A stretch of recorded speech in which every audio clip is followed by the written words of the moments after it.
Isang mapagpalang araw sa inyong lahat, mga kapuso.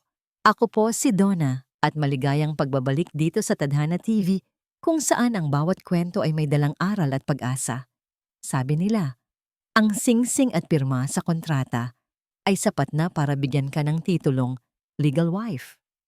Pero paano kung ang titulong yon ay isa lamang hawlang ginto at ang kailangan mong ipaglaban ay hindi ang yaman, kundi ang respeto na nararapat sa'yo? Magnanakaw. Ang isang salita ay parang kulog na yumanig sa buong kabahayan. Ang mga papel na ibinato ni Isabela ay parang matutulis na kutsilyong humiwa sa pisngi ni Elena bago isa-isang bumagsak sa malamig at makintab na marmol na sahig. Tila nabingi ang mundo niya. Huminto ang tibok ng kanyang puso.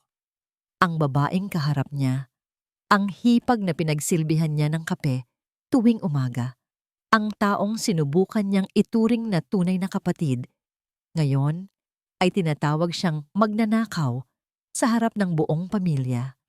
Hinanap ng kanyang mga mata si Rodrigo, ang asawa niya, ang lalaking pinangakuan niya ng habang buhay. Nakatayo lang ito sa tabi ng ina, blanko ang muka, hindi makapagsalita. Ang katahimikan ni Rodrigo ay mas masakit pa sa 10 sampal. Ang Pardo Project proposal, nawawala. Dinig niyang sigaw ulit ni Isabela. At ikaw lang ang pumasok sa opisina ko kaninang umaga. Nakita kita. Anong ginawa mo, Elena? Ibinenta mo sa mga kalaban? Magkano? Magkano ka ba? Hindi makasagot si Elena. Nanginginig ang kanyang mga labi. Gusto niyang sumigaw na hindi totoo. Gusto niyang ipagtanggol ang sarili. Pero walang boses na lumalabas. Ang ina ni Rodrigo, si Doña Elvira, ay humakbang pasulong. Ang mga mata nito'y puno ng pagkasuklam, isang tingin na matagal nang nararamdaman ni Elena mula pa noong una siyang tumapak sa bahay na yon bilang asawa ng kanilang nag-iisang tagapagmana. Mula pa noon, alam ko nang hindi ka nararapat sa pamilyang ito, malamig na sabi ng matanda. Ang bawat salita ay may bigat na parang bato. Isang hamak na guro, walang klas. At ngayon, isang magnanakaw. Tumingin si Doña Elvira sa kanyang anak. Rodrigo, ayan ang pinakasalan mo. Pagkatapos, ibinalik nito ang tingin kay Elena. Isang tingin na naghuhusga at nagbibigay ng pinal na hatol. Umalis ka sa pamamahay na ito. Ngayon din. Parang robot na tumango si Elena. Hindi na niya naramdaman ang mga luhang dumadaloy sa kanyang pisngi. Wala nang sakit. Puro pamamanhid. Umakyat siya sa kwartong minsan ay naging pugad ng kanilang pagmamahalan ni Rodrigo. Binuksan niya ang cabinet. Ang mga simpleng damit niya na binili mula sa kanyang sahod bilang guro ay nakasabit sa tabi ng mga mamahaling bestida na regalo ni Rodrigo. Kinuha niya ang isang maliit na bag at isinilid lamang ang mga damit na pag-aari niya bago pa man siya naging isang deltiero. Bago isara ang bag, napahinto ang kanyang kamay sa ibabaw ng kanilang wedding picture sa bedside table. Hinaplos niya ang nakangiting mukha ni Rodrigo sa litrato. Ang pangako ng hanggang kamatayan ay tila isang mapait na biro. Dala ang maliit na bag, bumaba siya. Dinaanan niya ang sala kung saan nakatayo pa rin silang lahat. Walang sino man ang tumingin sa kanya, maliban kay Manang Tess, ang matandang kasambahay na may awa sa mga mata. Kasabay ng pagbukas niya ng pinto ang pagbuhos ng malakas na ulan. Parang nakikidalamhati ang langit sa kanya. Hindi na niya ininda ang lamig. Hindi na niya ininda ang basang damit. Naglakad lang siya palabas. Ang mabigat na tunog ng pagsara ng bakal na gate sa kanyang likuran ang nagsilbing tuldok sa kanyang buhay bilang si Mrs. Maria Elena Deltiero. Nakatayo siya sa gitna ng ulan, nanginginig. Hindi alam kung saan pupunta. Wala siyang pera, wala siyang telepono, wala siyang kahit ano. Isang itim na sasakyan ang biglang huminto sa tapat niya. Bumukas ang bintana at mula sa loob, isang pamilyar na mukha ang sumilip. Si Katrina, ang babaeng minsan nang naging bahagi ng buhay ni Rodrigo, at sa mga labi nito ay may isang ngiting tagumpay. Hindi nagsalita si Katrina. Isang tingin lang mula ulo hanggang paa ang ibinigay niya kay Elena. Isang tingin na puno ng pang-aalipusta. Para siyang pinag-aaralan ang isang basang sisiw na naligaw sa gitna ng bagyo. Pagkatapos ng ilang segundo, dahan-dahan niyang itinaas ang bintana ng kanyang sasakyan. Ang marangyang kotse ay humarurot palayo, at ang putik na tumalsik mula sa mga gulong nito ay dumungis sa simpleng bestida ni Elena. Iyon na ang huling dagok. Parang bulang gumuho ang lahat ng natitira niyang lakas. Napaluhod siya sa basang kalsada, at doon, sa gitna ng walang tigil na ulan, humagulgol siya ng humagulgol. Hindi dahil sa hiya o galit, kundi dahil sa sakit. Isang napakalalim na sakit na tila bumibiyak sa kanyang puso. Hindi niya alam kung gaano siya katagal na nanatili doon. Nang sa wakas ay tumila ang kanyang mga luha. Tanging ang panginginig na lang ng katawan dahil sa lamig ang kanyang nararamdaman. Kailangan niyang umalis. Kailangan niyang makahanap ng masisilungan. May isang lugar siyang naisip. Isang lugar na malayo sa kinang at lamig ng mansyon ng mga Deltiero. Gamit ang natitirang lakas, tumayo siya at nagsimulang maglakad. Bawat hakbang ay mabigat. Bawat patak ng ulan ay parang karayom. Matapos ang halos isang oras na paglalakad, narating niya ang isang pamilyar na eskinita. Sa dulo niyon ay isang maliit na apartment building na kupas na ang pintura. Dito siya dating umuupa bago niya nakilala si Rodrigo. Kumatok siya sa pinto ng kanyang dating landlady, si Aling Nita. Nagulat ang matanda nang makita ang kanyang itsura. Basang-basa, maputla, at may bakas ng luha. Walang maraming tanong. Pinapasok siya ni Aling Nita, binigyan ng tuyong damit at mainit na sabaw.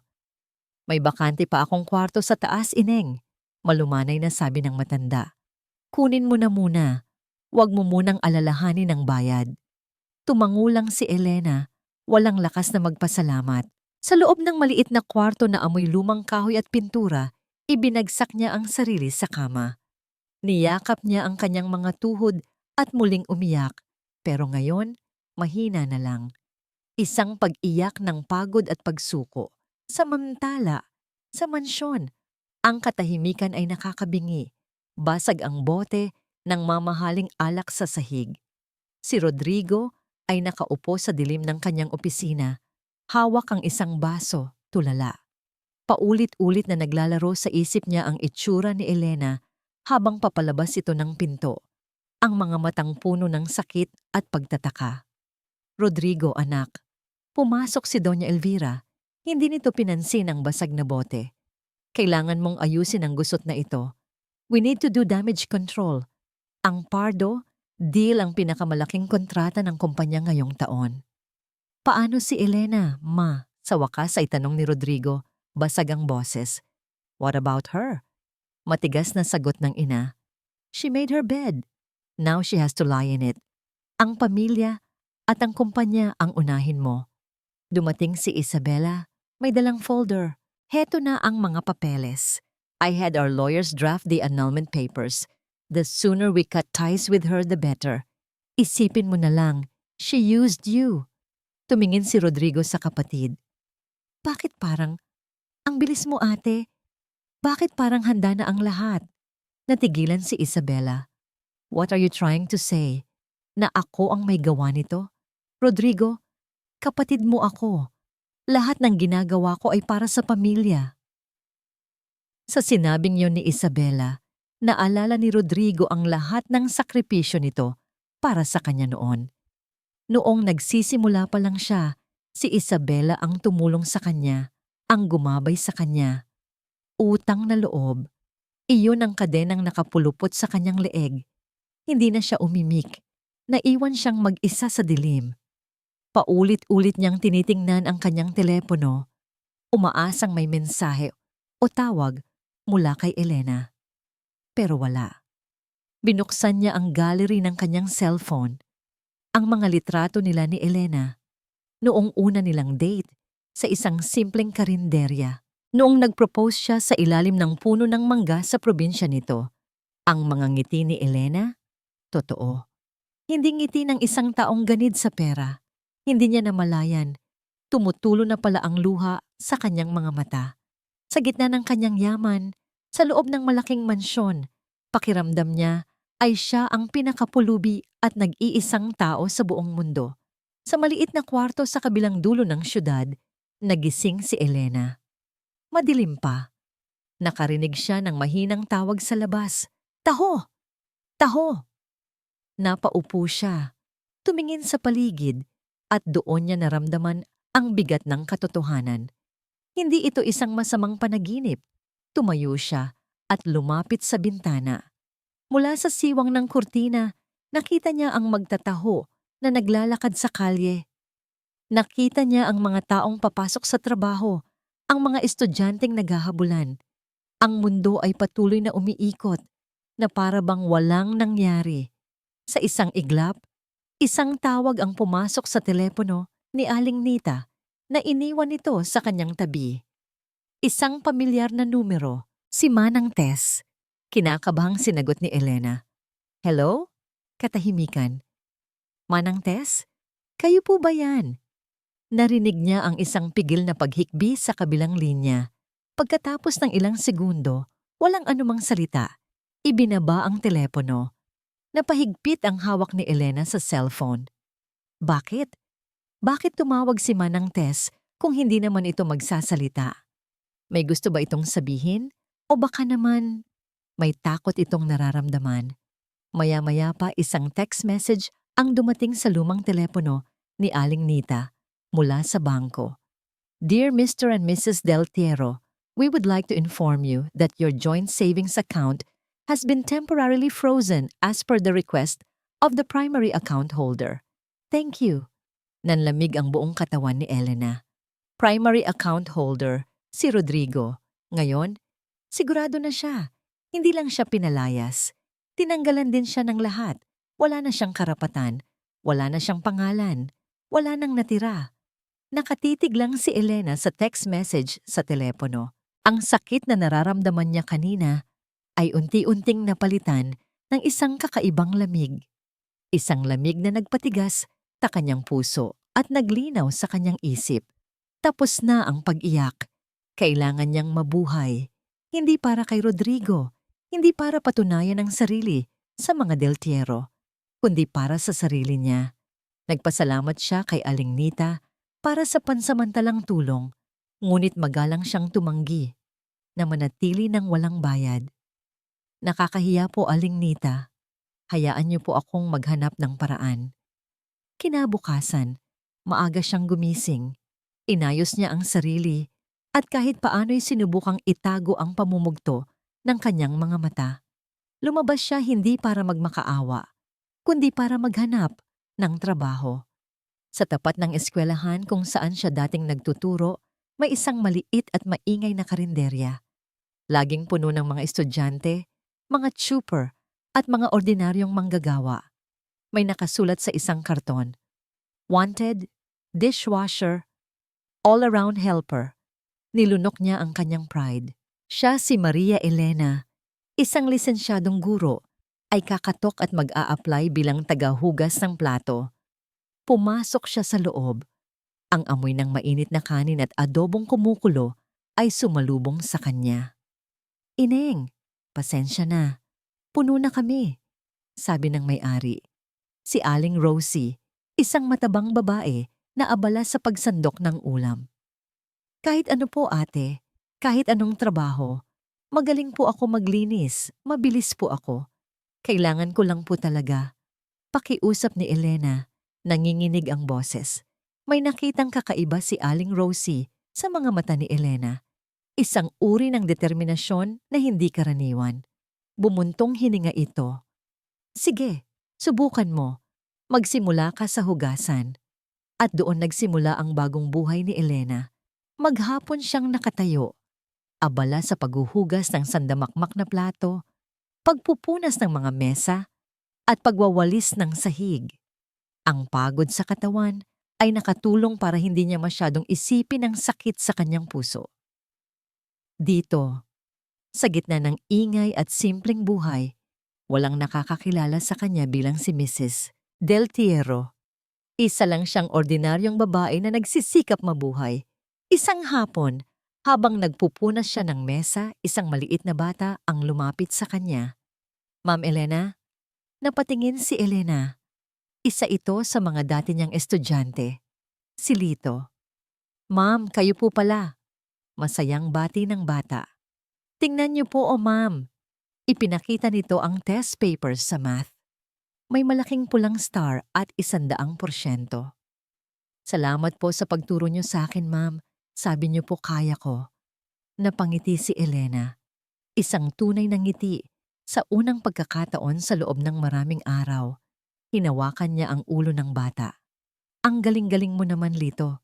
Sabi ko naman sa'yo Ang simpleng sandaling iyon ang nagpaalala sa kanya kung sino siya. Ang kanyang halaga ay wala sa apeliidong Del Tierro, wala sa mamahaling bestida. Nasa puso siya ng mga batang tinuruan niya. Siya si Ma'am Elena. At walang sino man ang makakaburan yon. Kinagabihan, habang nag-aayos siya para magsara, may isang anino sa eskinita sa likod ng karinderya. Si Manang Tess, mukha itong pagod at takot. Elena, iha, pabulong na sabi ng matanda. Inabutan siya nito ng isang lukot na sobre. Kaunting tulong, galing sa ipon ko. Naku manang, hindi po. Kunin mo na, giit ni Manang Tess at hinawakan ang kamay niya. Makinig ka iha, walang akong pruweba, pero may narinig ako, may nakita ako. Tumingin ito sa paligid na parang may sinusundan. Mag-ingat ka kay Ma'am Isabela, lalo na sa mga papeles sa opisina niya. Hindi aksidente ang nangyari, planado ang lahat.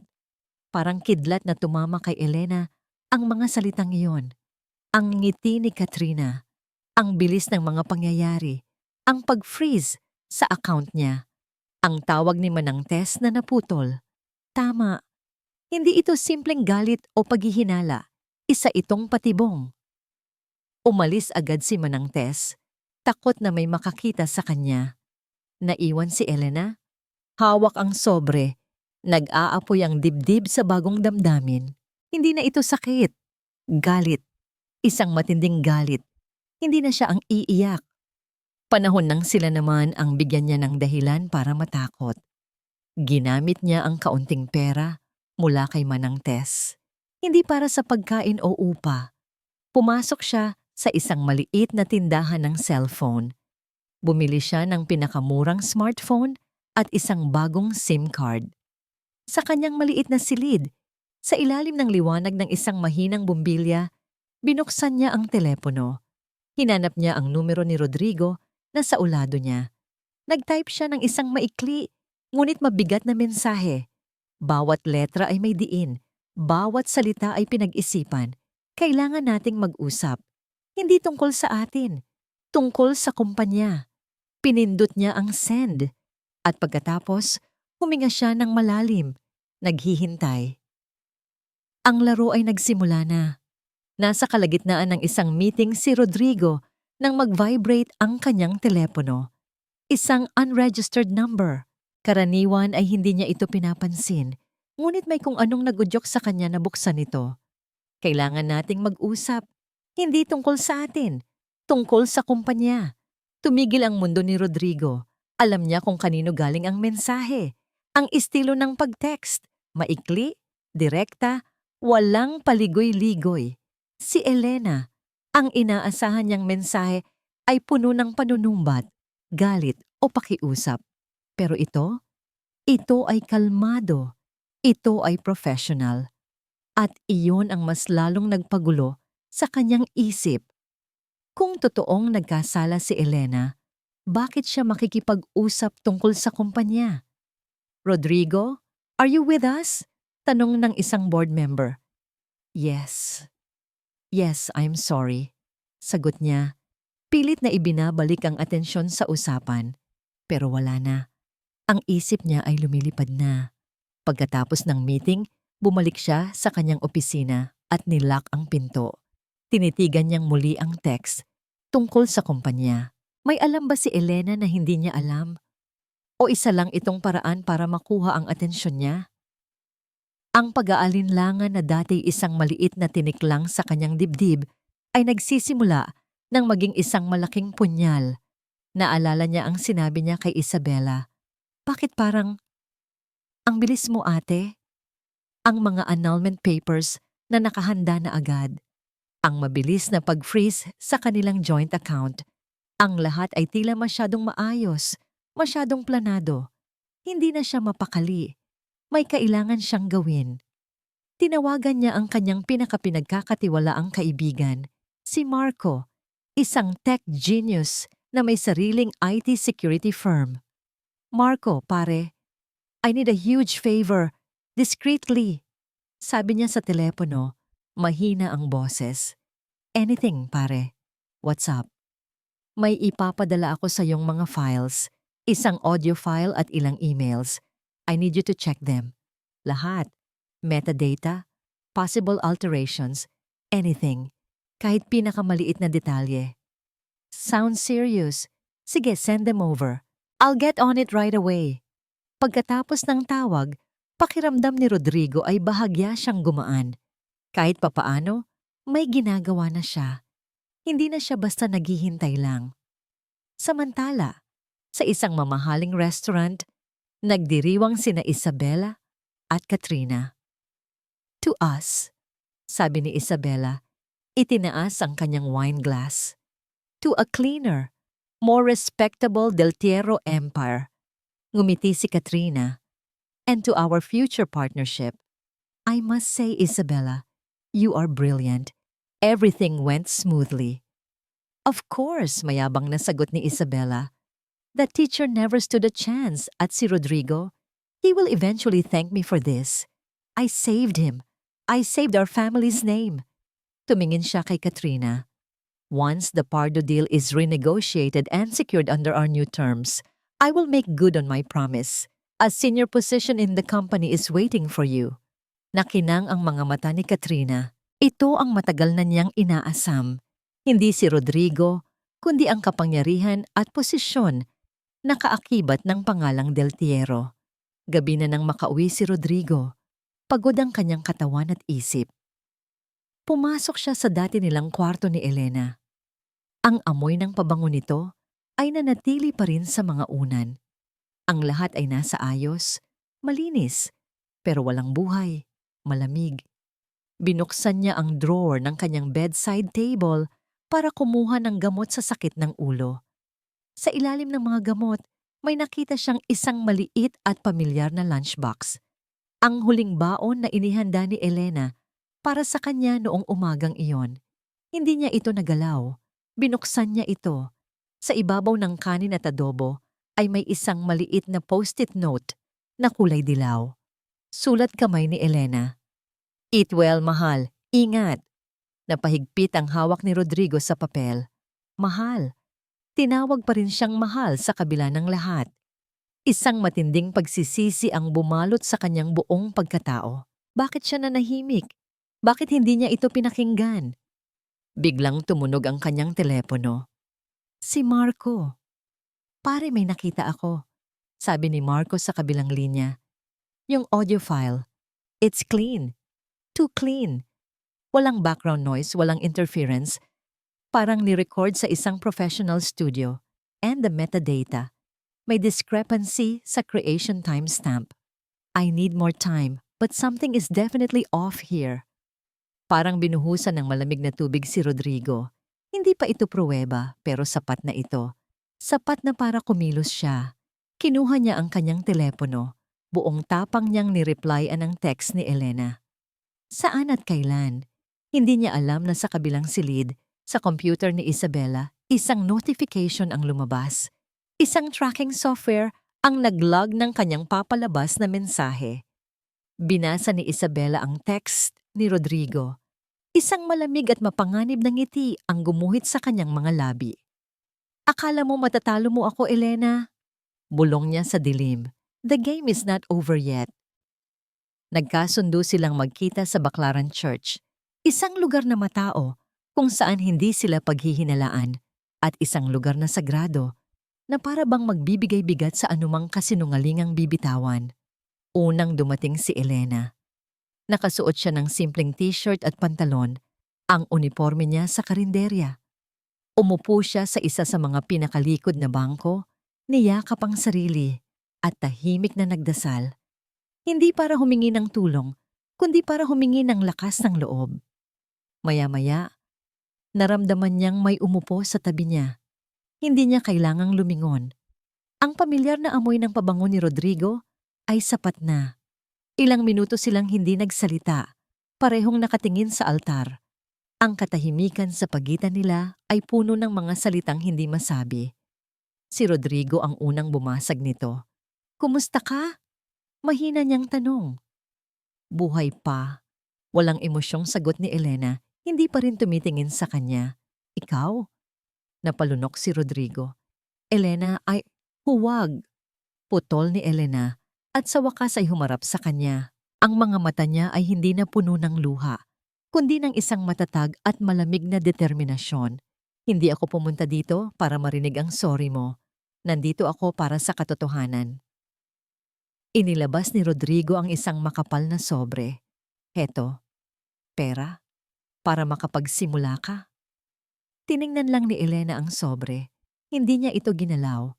Hindi ko kailangan yan, sabi niya, matatag ang boses. Ang kailangan ko ay hindi pera. Ang kailangan ko ay ang katotohanan. Rodrigo, sagutin mo ako. Sa lahat ng ebidensyang ipinakita ng ate mo, ni minsan ba may tinanong ka sa kanya kung paano niya nakuha ang mga yon? Natigilan si Rodrigo. Naisip mo bang tanungin kung paano nagkaroon ng recording ng isang private call? Kung paano napunta sa kamay niya ang email na para lang dapat sa dalawang tao? O basta ka na lang naniwala sa lahat ng sinabi niya? Hindi makasagot si Rodrigo dahil ang totoo, hindi niya ginawa. Sa sobrang gulat at bigat ng sitwasyon, hindi niya inisip ang mga detalyeng yon. Iyon lang ang gusto kong malaman, sabi ni Elena, tumatayo na.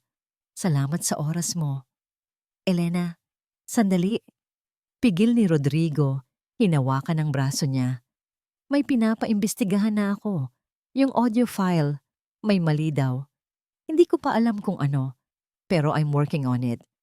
Sa isang iglap, nakita ni Elena ang pagsisisi sa mga mata ng asawa. Hindi sapat, pero isang simula. Binitawan niya ang pagkakahawak nito. Gawin mo ang dapat mong gawin, Rodrigo, at gagawin ko rin ang dapat kong gawin. Tumalikod na si Elena at naglakad palayo. Iniwan si Rodrigo na tulala at hawak pa rin ang sobre ng pera. Ang pagtanggi ni Elena sa pera ay mas malakas na sampal kaysa sa anumang sigaw o panunumbat. Pag-uwi sa kanyang maliit na kwarto, umupo si Elena sa harap ng isang luma at mabagal na laptop na hiniram niya kay Aling Nita. Kailangan niya ng sarili niyang ebidensya. Tinawagan niya si Sarah, isang co-teacher at matalik na kaibigan na mahusay sa computer. Sarah, pwede mo ba akong tulungan? Ipinaliwanag ni Elena ang sitwasyon sa paraang hindi masyadong madetalye. Ang sinabi lang niya ay may gusto siyang i-check sa public email system ng kumpanya ng asawa niya para sa isang school project. Public server? Pwede naman. Ano bang hinahanap natin? Tanong ni Sarah sa kabilang linya. Kahit anong unusual, sabi ni Elena. Isang bagay na hindi dapat nandoon. Specifically, sa mga emails na may kinalaman sa opisina ni Isabela Del Tiero sa loob ng nakaraang buwan. Habang naghahanap si Sarah, nagtimpla si Elena ng kape. Ang bawat segundong paghihintay ay parang isang oras. This is weird, sabi ni Sarah. May isang email dito, isang delivery confirmation, galing sa isang Stealth Audio Solutions. Ano yon? Isang kumpanya na nagbebenta ng high-end surveillance and recording equipment. Nag-deliver sila ng isang package sa opisina ni Isabela noong Sabado. outside of office hours, nanigas si Elena. Isang kumpanya ng recording equipment noong Sabado, ang araw bago mangyari ang lahat. Sarah, paki-save yan. Paki-print screen. Itago mo lahat. Utos ni Elena. Nanginginig ang boses. Ito na. Ito na ang unang kapiraso ng katotohanan. Isang maliit na sinulid na kung hihilahin ni niya ay maaring maging susi sa pagkalas ng buhol-buhol na kasinungalingan. Biglang tumunog ang kanyang bagong telepono. Isang unregistered number. Nag-aalangan man, sinagot niya ito. Katahimikan. Hello? Alam kong nakipagkita ka kay Rodrigo. Nanindig ang balahibo ni Elena. Ang boses, malamig, mapang-asar. Si Isabela. Tigilan mo na ang pakikialam mo, Elena. Nagbabantang sabi ng hipag niya. Hindi mo alam kung sino ang binabangga mo. Tigilan mo na ito kung ayaw mong madamay ang pamilya mo sa probinsya. Bago pa man makasagot si Elena, ibinaba na ang telepono. Napahawak siya sa mesa para suportahan ang sarili. Ang kanyang pamilya. Ang nanay at kapatid niya sa Quezon na walang kamalay-malay. Ang laban na ito, ngayon niya napagtanto, ay hindi na lang tungkol sa kanyang pangalan. Tungkol na ito sa buhay at kaligtasan ng mga taong pinakamamahal niya. Parang yelong bumalot sa puso ni Elena ang banta ni Isabela. Ang pamilya niya. Ito ang kahinaan niya. Ito ang alas ni Isabela laban sa kanya. Sa isang sandali, gusto niyang sumuko. Gusto niyang tumigil na lang para sa kapakanan ng kanyang mga mahal sa buhay. Pero habang pinupunasan niya ang mga luhang nagsimulang tumulo, ang takot ay dahan-dahang napalitan ng determinasyon. Hindi siya pwedeng sumuko. Kung susuko siya ngayon, hahayaan niyang manalo ang kasamaan. Hahayaan niyang gamitin ni Isabela ang kanyang pamilya laban sa kanya habang buhay. Ang pag-atras ay hindi na isang opsyon. Ang tanging paraan ay lumaban hanggang sa huli. Pinunasan niya ang kanyang muka at tinawagan ang kanyang kapatid na si Berto sa probinsya. Berto, kumusta? Sinubukan niyang pasayahin ang boses. Ate, napatawag ka. Okay naman kami dito. Si Inay, ayon, abala sa mga manok niya. Masayang sagot ng kapatid. Pero ate, may problema pala ako sa trabaho. Kinabahan si Elena. Anong problema? Bigla na lang akong pinatawag ng manager ko. May issue daw sa performance ko. Baka daw tanggalin ako. Nakakapagtaka nga ate, kasi kalalaki lang ng sweldo ko last month. Parang may nag-utos lang mula sa taas. Nanlamig ang buong katawan ni Elena. Ang bilis. Ang bilis kumilos ni Isabela. Hindi ito isang simpleng pananakot. Ito ay isang babala. Huwag kang mag-alala, sabi ni Elena. Pilit na pinatatatag ang boses para hindi mahalata ng kapatid ang takot niya. Gagawan natin ang paraan yan. Magdasal ka lang ha. Pagkababa ng telepono, napasuntok si Elena sa palad niya. Galit na galit siya. Hindi sa kapatid, kundi sa sarili niya. Nadadamay ang mga inosente dahil sa laban niya. Samantala, sa Del Chiero Corporation, ibang klaseng laro ang nilalaro ni Rodrigo. Batid niyang hindi niya pwedeng direktang komprontahin si Isabela. Kailangan niya ng matibay na ebidensya, kaya't nagkunwari siyang kumakampi na ito. Ate, you were right, sabi niya kay Isabela sa isang pulong-aw. I was blinded. Kailangan na nating ayusin ang Pardo deal. Baka pwedeng si Katrina, na ang humawak ng negosasyon. She knows their company well. Nagulat si Isabela sa biglang pagbabago ng isip ng kapatid, pero natuwa. Good. I knew you'd see the light. Ang totoo, ang plano ni Rodrigo ay ilapit si Katrina sa kanya para obserbahan ito, para makahanap ng butas. Sa unang meeting pa lang nila ni Katrina tungkol sa proyekto, nagsimula na siyang magtanim ng patibong. Their main point of contention is our supplier in Cebu. Sinadyang sabihin ni Rodrigo. Ah yes, si Mr. Tan. Narinig ko ngang problematic siya. Mabilis na sagot ni Katrina. Napansin agad ni Rodrigo.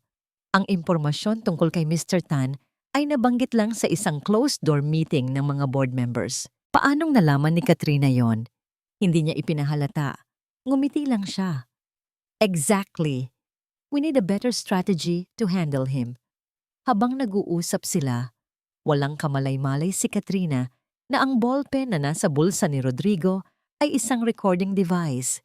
Gabi, tumawag si Elena sa kanyang ina. Nay, kumusta po kayo? Okay lang kami dito, anak. Medyo nag-aalala lang ako sa kuya mo, sa trabaho niya. Ikaw? Kumusta ka dyan? Si Rodrigo, kumusta? Kinagat ni Elena ang labi para pigilan ang paghikbi. Ayaw niyang marinig ng ina ang sakit sa kanyang boses. Okay lang po kami. Nay, medyo busy lang po sa trabaho si Rodrigo. Pagsisinungaling niya, "Wag po kayong mag-alala kay kuya. Malalampasan niya po yan. Matatag po yan." O sige anak, mag-ingat ka lagi dyan ha. Mahal na mahal ka namin. Mahal na mahal ko rin po kayo, sabi ni Elena at mabilis na ibinaba ang telepono bago pa bumuhos ang kanyang mga luha. Ang pag-uusap na yon ang nagbigay sa kanya ng huling piraso ng lakas na kailangan niya. Ang pagmamahal ng kanyang pamilya. Iyon ang kanyang sandata. Iyon ang dahilan kung bakit kailangan niyang manalo sa labang ito. Nakatitig siya sa bintana sa madilim na gabi. Hindi na siya takot. Handa na siyang sugalan ang lahat. Biglang nag-vibrate ang kanyang telepono. Isang mensahe.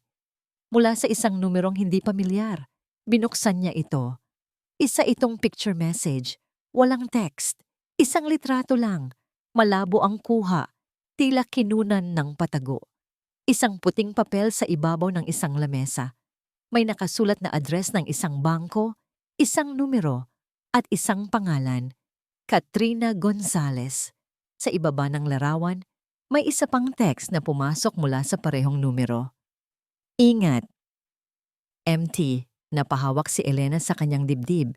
Si Manang Tess. Isang safety deposit box. Nakapangalan kay Katrina. Ito na marahil ang susi sa lahat. Hawak ni Elena ang kanyang telepono. Paulit-ulit na tinitingnan ang litrato. Katrina Gonzales. Hindi Isabela. Iyon ang matalino sa plano nila. Ginamit ni Isabela si Katrina para itago ang pinakaimportanteng ebidensya. Kung sakaling may mangyari, malinis ang kanyang mga kamay. Pero para kay Elena, ito ay isang magandang balita. Mas madaling kalabanin si Katrina kaysa kay Isabela. Kasabay nito, si Rodrigo ay nakikinig sa recording ng pag-uusap nila ni Katrina. Malinaw na malinaw ang pagbanggit nito sa pangalan ni Mr. Tan. Pinakinggan niya ito sa kaibigan niyang si Marco. Pare, this is it. Sabi ni Marco, this is a clear breach of confidentiality. Hindi niya dapat alam yan. Kung isasama natin ito sa analysis ko sa audio file, we are building a case of conspiracy. Hindi pa sapat, Marco, sabi ni Rodrigo. Kailangan ko ng isang bagay na hindi nila matatatanggi. Something solid, ang original na recording. Doon na pumasok ang ideya sa isip ni Rodrigo. Isang mapanganib, ngunit kinakailangang plano. Alam niyang kailangan ni Elena na makapasok sa mansyon. Kailangan nitong mahanap ang susi. Pero paano? Nag-isip siya ng paraan. Kinabukasan, nagpaalam si Rodrigo sa pamilya. Ma ate, I have to fly to Davao. Emergency meeting with the client. Baka 2 araw ako doon. Davao? Bakit biglaan? Nagtatakang tanong ni Isabela. Yung bagong investor, gusto akong makausap agad. I have to go. Matatag na sabi ni Rodrigo, hindi nagpapahalata. Ito ang kanyang pain, ang kanyang diversion. Ang pag-alis niya ang magbibigay ng maling sense of security kay Isabela. Bago siya umalis, pumasok siya sa home office niya, nakatabi lang ng opisina ni Isabela. Kinuha niya ang isang lumang jacket at sinadyang iwan ito sa upuan. Sa loob ng bulsa, inilagay niya ang 2 bagay. Ang duplicate key sa opisina ni Isabela na matagal na niyang itinatago at isang rolyo ng pera. Sapat para sa mga gastusin ni Elena. Hindi siya nag-text, Hindi siya tumawag. Umasa na lang siya na maiintindihan ni Elena ang ibig sabihin ng lahat. Nang makatanggap ng text mula kay Manang Tess na nakaalis na si Rodrigo, alam na ni Elena ang gagawin.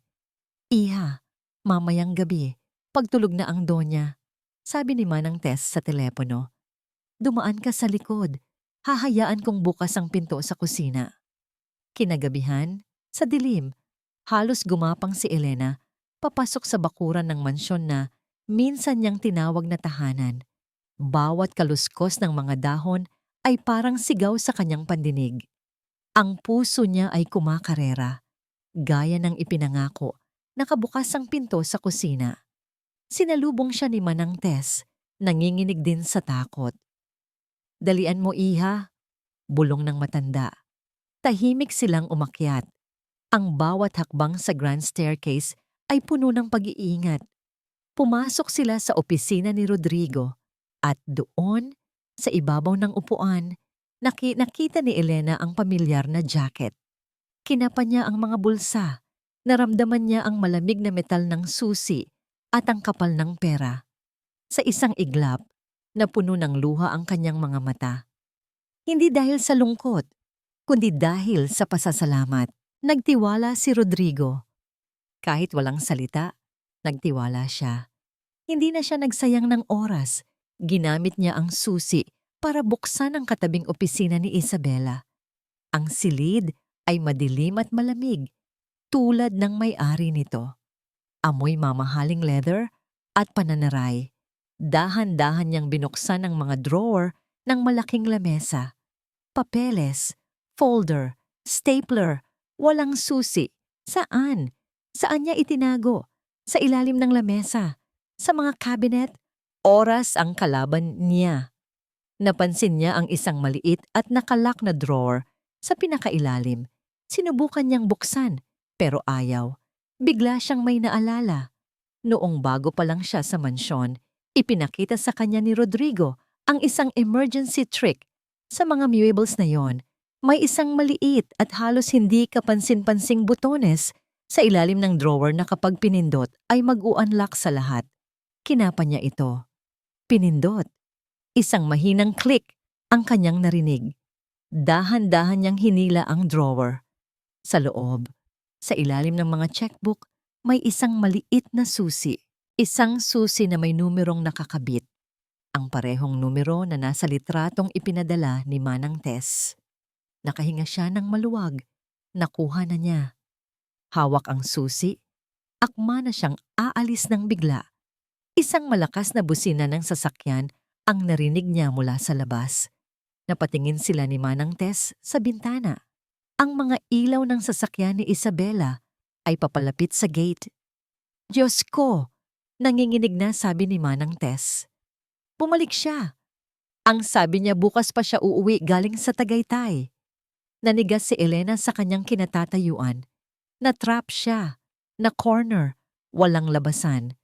Ang tanging daan palabas ay ang parehong daan kung saan papasok si Isabela. Narinig na nila ang pagbukas ng main door sa ibaba. Ang tunog ng takong ni Isabela sa sahig ay papalapit na. Nataranta si Elena. Ang isip niya ay blanko. Ang mga paa niya ay parang napako sa sahig. Dito, iha! Bilis! Bulong ni Manang Tess. Hinila siya nito papasok muli sa opisina ni Rodrigo at isinara ang pinto ng walang tunog. Magtago ka sa ilalim ng mesa. Huwag kang gagalaw. Sumunod si Elena. Ang puso niya ay dumadagundong sa kanyang dibdib. Narinig niya ang mga yabag ni Isabela na huminto sa tapat ng pinto. Pipihitin na ba nito ang seradura? Biglang, isang malakas na tunog ng nabasag na salamin ang umalingaw-ngaw mula sa ibaba, sa direksyon ng kusina. Ano yon? Sigaw ni Isabela. Naku, ma'am! Dinig nilang sigaw ni Manang Tess na tila nagmamadaling bumaba. Yung pusa po siguro. Nahulog po yung baso. Pasensya na po. Ang ingay na yon ay sapat na para maagaw ang atensyon ni Isabela. Narinig ni Elena ang mga yabag nitong papalayo, pababa ng hagdan. Iyon na ang pagkakataon mo, iha. Bulong ni Manang Tess na sumilip ulit sa pinto. Dumaan ka sa may garden. Ngayon na. Hindi na nag-aksaya ng panahon si Elena. Dala ang susi, halos liparin niya ang hagdan pababa at lumabas sa pintuan sa likod. Tumakbo siya sa dilim, hindi lumingon, hanggang sa makalayo siya sa lugar na yon. Kinabukasan, hindi na pumasok sa trabaho si Elena. Gamit ang perang iniwan ni Rodrigo, pumunta siya sa bangko na nasa address na bigay ni Manang Tess. Nanginginig ang kamay na ipinakita niya ang susi at isang pekeng authorization letter na ginawa ng kaibigan niyang si Sarah. Sa loob ng safety deposit box, nakita niya ang hinahanap niya. Hindi pera, hindi alahas, isang maliit na digital recorder at isang USB flash drive, ang orihinal na ebidensya. Samantala, si Rodrigo ay bumalik mula sa kanyang pekeng business trip. Ate, kailangan nating mag-usap, sabi niya kay Isabela. Lahat tayo, isang family meeting. Ngayon. Tungkol saan? Tungkol sa Pardo deal. At tungkol kay Elena. Kampante si Isabela. Para sa kanya, tapos na ang usapan. Pumayag siyang magpulong sa library ng mansyon. Nandoon ang kanilang mga magulang, si Katrina na ipinatawag niya, at ang pamilyar na abogado ng pamilya. Lahat sila ay naghihintay kay Rodrigo. Good, you're all here, sabi ni Isabela na parang siya ang reyna. I believe Rodrigo has finally come to his senses. Attorney, I think we can now proceed with the annulment. Binuksan ng abogado ang kanyang briefcase, ngunit bago pa man may makapagsalita, bumukas ang pinto ng library. Lahat ay napalingon. Pumasok si Elena. Hindi na siya ang babaeng umiiyak at basang-basa ng ulan. Nakasuot siya ng isang simple, ngunit disenteng bestida. Ang buhok niya ay maayos na nakapusod. Ang kanyang mga mata ay matatag. May dala siyang laptop at isang maliit na sobre. Natigilan si Isabela. Si Katrina ay namutla. Anong ginagawa mo dito? Sigaw ni Isabela. Sino ang nagpapasok sa'yo? Hindi sumagot si Elena. Naglakad siya ng diretso patungo sa mahabang mesa. Inilapag niya ang laptop. Tumingin siya kay Rodrigo at sa isang segundo, nag-usap ang kanilang mga mata. Isang pag-uusap na puno ng pagtitiwala at pagkakaisa. Pagkatapos, ibinaling niya ang tingin kay Isabela, ang babaeng sumira sa kanyang buhay. I think, sabi ni Elena, malinaw at matatag ang boses na umalingaw-ngaw sa buong silid. It's time for the real legal wife to talk. Isang nakakabinging katahimikan ang bumalot sa library. Lahat ng mga mata ay nakatuon kay Elena, na kalmadong binuksan ang laptop. Bago po tayo magpatuloy sa anumang annulment, panimula ni Elena. Ang boses niya ay walang bahid ng panginginig. Nais ko lang pong may marinig kayong lahat. Ikinabit niya ang USB flash drive. Sa isang click, isang pamilyar na boses ang umalingaw-ngaw mula sa speakers ng laptop. Boses ni Isabela. The plan is simple, Katrina. Gagawa tayo ng pekeng recording. Palalabasin nating ibinenta ni Elena ang impormasyon. I will make sure Rodrigo will hate her. I will make sure she leaves this house with nothing. Sumunod ang boses ni Katrina. How can you be so sure, Isabela? Baka maniwala pa rin si Rodrigo sa kanya. Trust me. Narinig nilang tawa ni Isabela. I know my brother. Ang utang na loob niya sa akin ang pinakamalaki niyang kahinaan. Between me and that worthless teacher, he will always choose family. He will always choose me. Parang bombang sumabog sa silid ang recording. Si Doña Elvira ay napahawak sa kanyang dibdib, hindi makapaniwala. Si Don Alberto, ang ama ng pamilya na laging tahimik, ay dahan-dahang napaupo. Ang muka ay nagdilim sa galit. Si Isabela ay namutla na parang papel. That's fake. That's edited. Peke yan. Sigaw niya. Ang boses ay nagpapanik. Peke po ba? Mahinahong tanong ni Elena. Inilabas niya ang maliit na digital recorder mula sa sobre. Ito po ang orihinal na recorder na nakuha mula sa safety deposit box na nakapangalan kay Miss Katrina Gonzalez. Lahat ng mata ay napunta ngayon kay Katrina na nanginginig na sa takot. Hindi! Wala akong kinalaman dyan, depensa ni Katrina. Siya, si Isabela ang nagplano ng lahat. Pinilit niya lang ako. Sinungaling! Sigaw pabalik ni Isabela. Habang nag-aaway ang dalawa, nagpatuloy si Elena. Ipinakita niya sa screen ang email confirmation ng delivery ng surveillance equipment. Ipinakita niya ang bank records ng isang malaking halaga na inilipat ni Isabela sa account ni Katrina isang araw matapos siyang mapalayas. Bawat ebidensya ay parang pako na lalong nagbaon sa kanila sa kanilang sariling hukay. At ang huli, sabi ni Elena, tumingin siya ngayon kay Rodrigo. Dito, ang boses niya ay bahagyang nanghina, puno ng sakit. Ang recording ng pag-uusap ni Rodrigo at ni Katrina tungkol sa Cebu Supplier, isang impormasyon na sa meeting lang na ito dapat malalaman. Iyon ang huling piraso, ang katibayan ng kanilang patuloy na sabwatan. Wala nang masabi si Isabela. Napaupo siya, talunan, ang mukha ay puno ng hiya at pagkagapi. Sa gitna ng kaguluhan, sa gitna ng mga bulungan at hindi makapaniwalang tingin, si Elena ay nanatiling nakatayo. Ngunit sa halip na magdiwang, isang alon ng kalungkutan ang dumaan sa kanyang puso. Nakita niya ang sakit sa mukha ni Rodrigo, ang pagkadurog ng isang pamilya. Dahan-dahan siyang lumapit sa kanyang asawa. Habang ang lahat ay nakatingin sa nagkasala, marahan niyang ipinatong ang kanyang kamay sa balikat ni Rodrigo. Isang kilos na nagsasabing, "Nandito ako, magkasama tayo dito." Naramdaman ni Rodrigo ang init ng palad ni Elena. Isang init na matagal niyang hinanap-hanap. Biglang, isang malakas na boses ang pumutol sa katahimikan. Si Don Alberto. Sa unang pagkakataon, nagsalita ito ng may bigat at kapangyarihan. Isabela, sabi ng matanda. Ang boses ay malamig at puno ng disappointment. You have shamed this family. You have shamed our name. Tumingin ito sa abogado. Tanggalin mo ang lahat ng karapatan at posisyon ni Isabela sa kumpanya. Effective immediately. Papa, no! Pagmamakaawa ni Isabela. Ngunit hindi pa tapos ang Don. Tumingin ito kay Elena. At sa mga mata nito, nakita ni Elena ang isang bagong uri ng respeto. At bayaran mo ang lahat ng danyos na naidulot mo sa asawa ng kapatid mo. Hindi po sapat yan, Papa. Lahat ay napatingin kay Rodrigo. Tumayo siya. Ang mga mata ay nakatuon lamang kay Elena. Puno ito ng pagsisisi, sakit, at pagmamahal.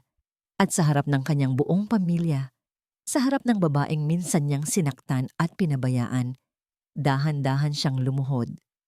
Ang pagluhod ni Rodrigo ay nagpatahimik sa buong silid. Maging ang paghikbi ni Isabela ay natigil. Ang pinuno ng Del Tiero Corporation, ang lalaking kilala sa kanyang pagiging matatag at hindi basta yumuyuko, ay nakaluhod ngayon sa sahig na marmol. Elena, mahal.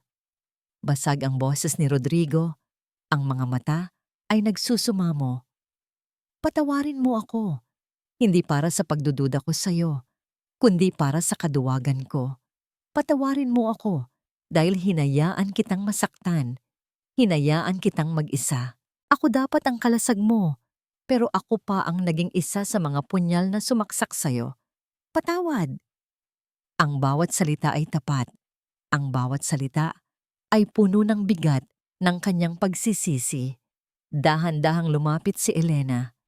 Marahan niyang hinawakan ang mga balikat ni Rodrigo at itinayo ito. Hindi niya kailangan ng isang asawang nakaluhod. Ang kailangan niya ay isang kasamang nakatayong katabi niya. Tumingin siya sa mga mata nito. Nakita niya ang kanyang asawa, ang lalaking minahal niya, hindi ang negosyante, hindi ang tagapagmana. Tumayo ka, Rodrigo. Mahina niyang sabi. Pinapatawad kita.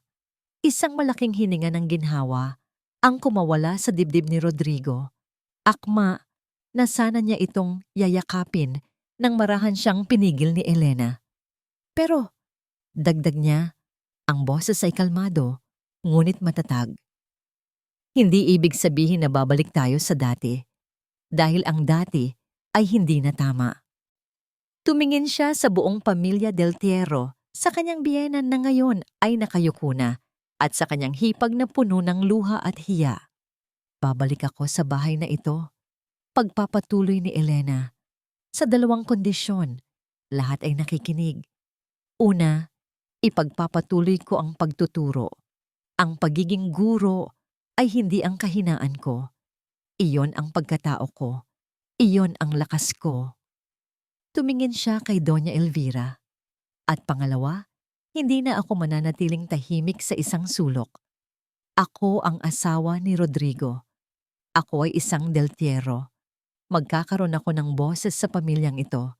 Hindi bilang isang palamuti, kundi bilang isang kapamilya. Walang nangahas na tumutol. Ang dating guro na minaliit nila ay nagtatakda ngayon ng mga patakaran sa kanilang sariling pamamahay. At sa kauna-unahang pagkakataon, nakita nila siya hindi bilang isang hamak na tagalabas, kundi bilang isang reyna na binabawi ang kanyang trono. Si Doña Elvira ang unang lumapit. May luha sa kanyang mga mata, isang luha ng pagsisisi. "Patawarin mo ako, iha. Naging bulag ako." Tumangulang si Elena. Ang huling lumapit ay si Isabela. Ang dating kayabangan nito ay ganap nang nawala. Napalitan ng isang basag na itsura. Nakayuko ito, hindi makatingin ng diretsyo. "Patawad," halos pabulong nitong sabi. Ang isang salita ay tila napakabigat para sa kanya. Tinitigan siya ni Elena. Walang galit, walang paghihiganti, tanging isang uri ng pag-unawa at awa. "Sana," sagot ni Elena, "balang araw, mapatawad mo rin ang sarili mo." Iyon ang mga salitang tuluyang nagpaguho kay Isabela. Doon, sa harap ng babaeng sinubukan niyang wasakin, napahagulgol siya ng tuluyan. Pagkalipas ng ilang linggo, unti-unting nanumbalik ang kaayusan sa mansyon, ngunit may isang bagong uri ng respeto sa hangin. Tinupad ni Rodrigo ang kanyang pangako.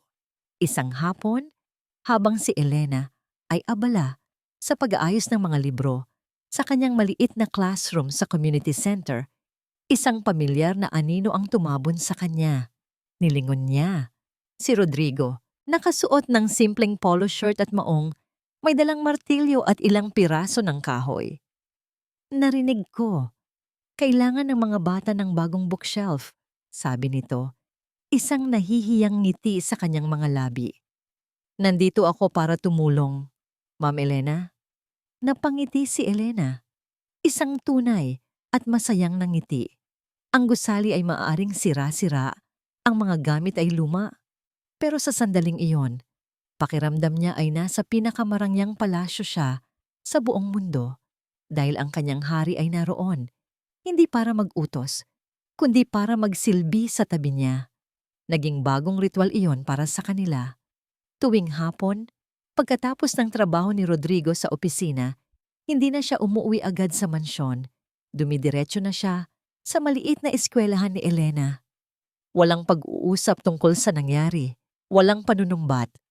Ang kanilang komunikasyon ay sa pamamagitan ng mga gawa.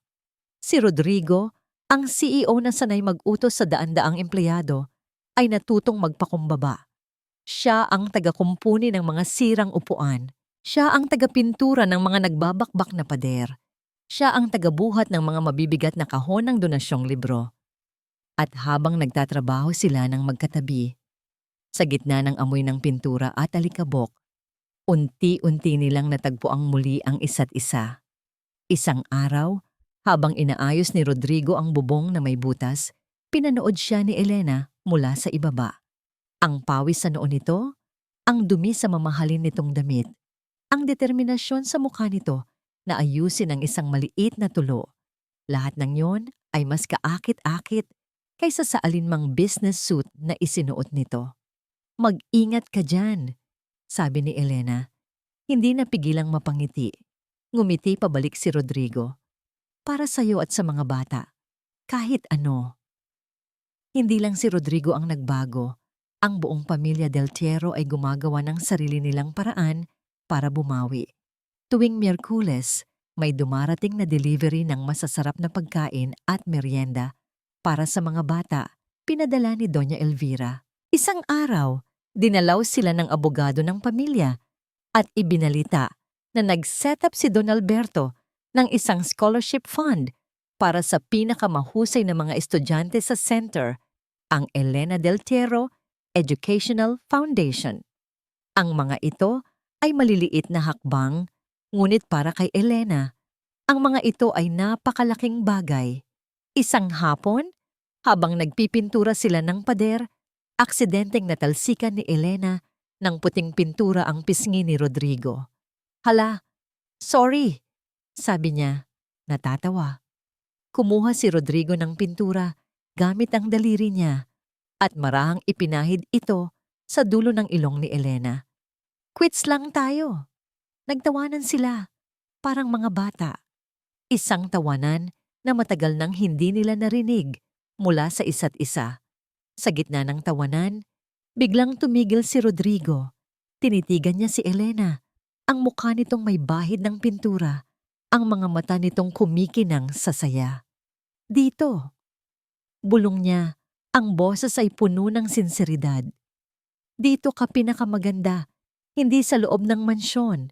Napahinto sa pagtawa si Elena. Ang puso niya ay biglang napuno ng isang mainit at pamilyar na damdamin. Hinawakan niya ang kamay ni Rodrigo. At doon, sa gitna ng hindi pa tapos na pader at mga lata ng pintura, sa unang pagkakataon, pagkatapos ng lahat, hinalikan niya ito. Isang halik na nagsasabi ng lahat, ng pagpapatawad, ng pagtanggap, at ng isang bagong simula. Nang sumunod na linggo, isang sulat ang dumating sa community center. Walang pangalan ng nagpadala. Ang address lang ang nakasulat. Nagtataka man, binuksan ito ni Elena. Sa loob ay isang manager's check. Nakatingin siya sa halaga at halos mahulog sa kinauupuan. Isang napakalaking halaga, sapat na para makapagpatayo ng isang bagong gusali. Sa ilalim ng tseke, may isang maliit na piraso ng papel, isang maikling sulat kamay. "Para sa mga bata, huwag mong sabihin kahit kanino."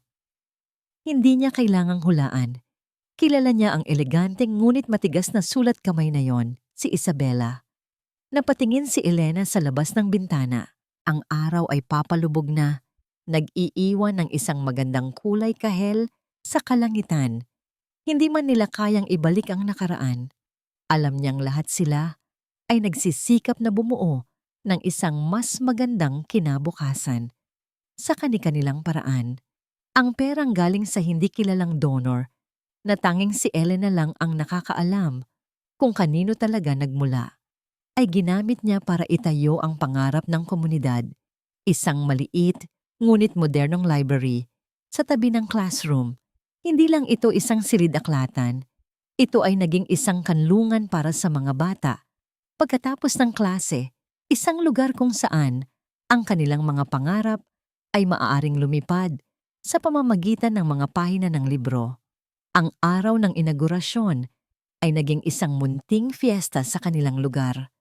May mga palaro, libreng pagkain na niluto ng mga nanay sa komunidad, at higit sa lahat, ang pananabik sa mga mata ng bawat bata.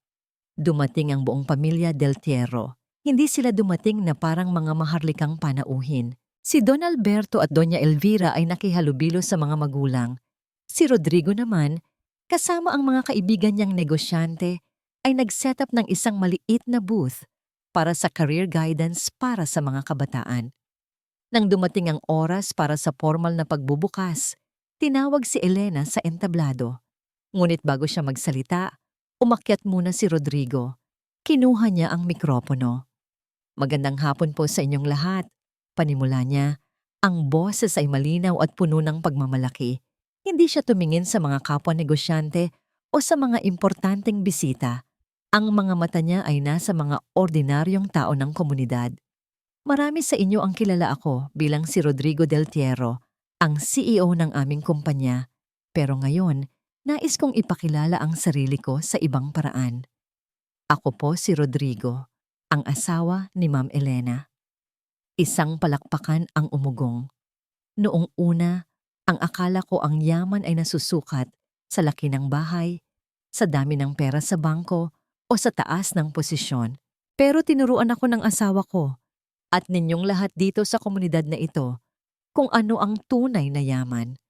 Ang tunay na yaman ay ang karunungan na ibinabahagi, ang pusong handang tumulong, at ang pamilyang binuo hindi lang sa dugo, kundi sa respeto at pagmamahalan. Tumingin siya kay Elena. Ang mga mata ay nangingilid sa luha ng pasasalamat. Kaya't bilang pagkilala sa tunay na yaman, ipinapangako ko po sa harap ninyong lahat na simula ngayon, 1% ng taunang kita ng Del Tiero Corporation ay ilalaan sa Elena Del Tiero Educational Foundation para mas marami pang kabataang tulad ninyo ang matulungan. Isang mas malakas na palakpakan at hiyawan ang sumabog. Napuno ng luha ang mga mata ni Elena, hindi dahil sa pera, kundi dahil sa pagkilala. Ang pagkilala sa kanyang halaga, sa harap ng buong mundo. Pagkatapos ng kanyang talumpati, pinutol nila ang ribon. Pinasok ng mga bata ang bagong library, ang kanilang mga tawa, at masayang sigawan ay musika sa pandinig. Sa gitna ng kasiyahan, napansin ni Elena ang isang pamilyar na anino sa di kalayuan. Nakatayo sa ilalim ng isang puno. Si Isabela. Nakatingin ito sa masayang eksena, ang mukha ay hindi mabasa. Nagtama ang kanilang mga mata sa loob lamang ng 1 segundo. 1 segundong puno ng hindi nasasabing pag-unawa. Pagkatapos, tumalikod si Isabela at tahimik na umalis. Hindi na nakaramdam ng galit si Elena. Tanging kapayapaan. Nilapitan siya ni Rodrigo at hinawakan ng kanyang kamay. Magkasama nilang pinanood ang mga bata na sabik na nagbubuklat ng mga libro. Ang pagsasama ng kanilang mga kamay ay hindi na isang obligasyon ng kasal, kundi isang pangako ng pagiging magkatuwang. Ang titulong legal wife na minsan ay naging isang sumbat at isang hawla ay wala ng bigat. Dahil sa wakas, nahanap niya ang isang bagay na mas mahalaga pa kaysa sa anumang titulo. Nahanap niya ang kanyang sarili at ang kanyang tunay na lugar sa mundo. Makalipas ang 1 taon.